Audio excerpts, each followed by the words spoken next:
You know, to tackle fast passages is really a great way to test our patience and also to see where our limits are. During my career as a teacher, I have encountered many times aspiring cellists that have the difficulty, you know, to speed up things or playing certain passages at a fast speed. And each time I found a common mistake. Maybe it's not you, but it could be you. So let's get rid of this common mistake. With my tips and with your patience, you will be able to tackle fast passages in no time. Alright, let's say we have this passage over here.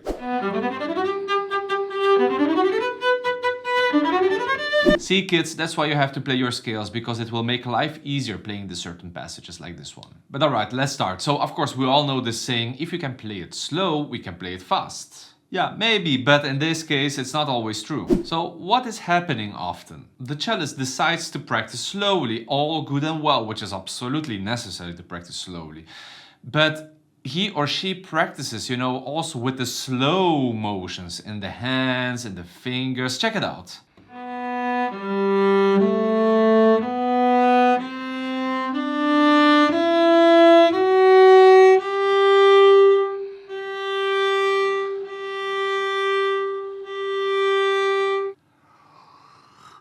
That kind of playing seems like this epic, you know, slow motion moment from the Matrix. No, that's not what you want. Because when you will play that in tempo, this will happen.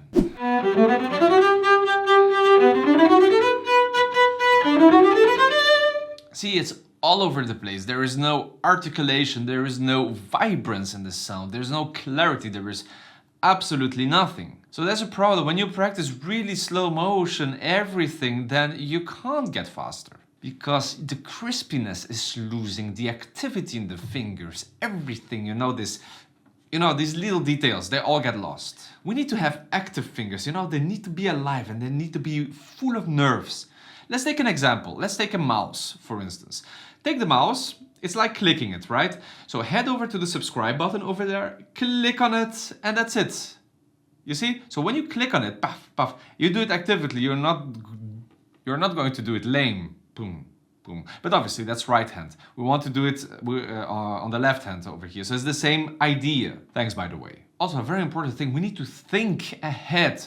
What is going to happen next? What is the next note? Or what are the next notes? So when I hit this one note over here, I know what is going to happen next, and I make sure that my left hand is already in position. So I know already where to place my finger. The finger is above the note and I want to hit like that.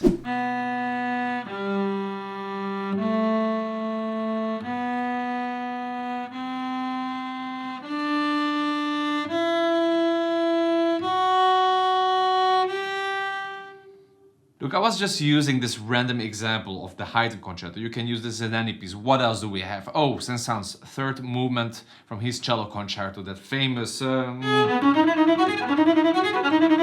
Same thing over here, check it out. I'll do it in slow motion. I mean, not the slow motion that you guys are doing, but the slow motion with activity.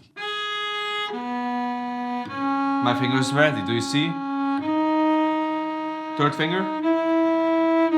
Blah, blah, blah. First finger is ready to hit the G sharp. It's ready to hit the B, C sharp, E.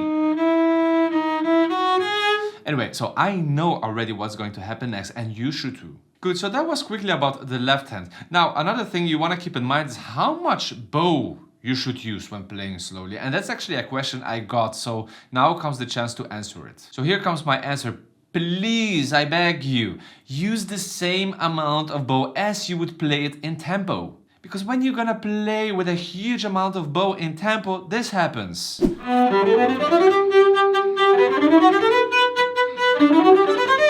Again, all over the place. You don't want that. So start slowly and gradually increase the speed bit by bit. And all the motions in both hands, they stay the same.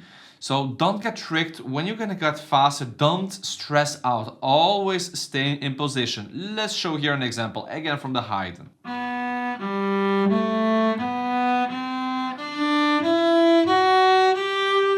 Faster.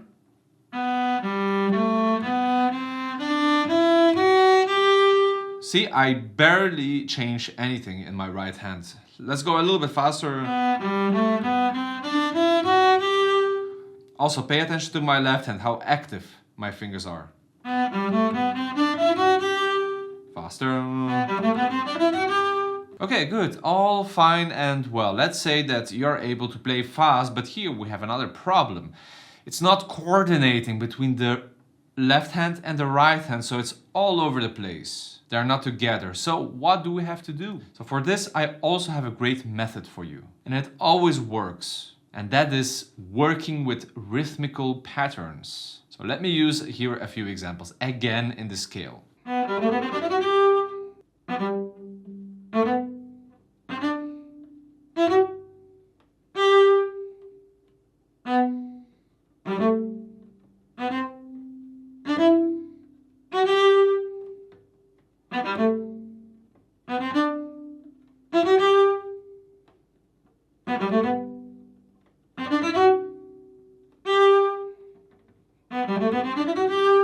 And so on. Now it's your turn. Hope you took some notes and you go practice straight away. For many fast passages, we need a solid sautiller bow stroke.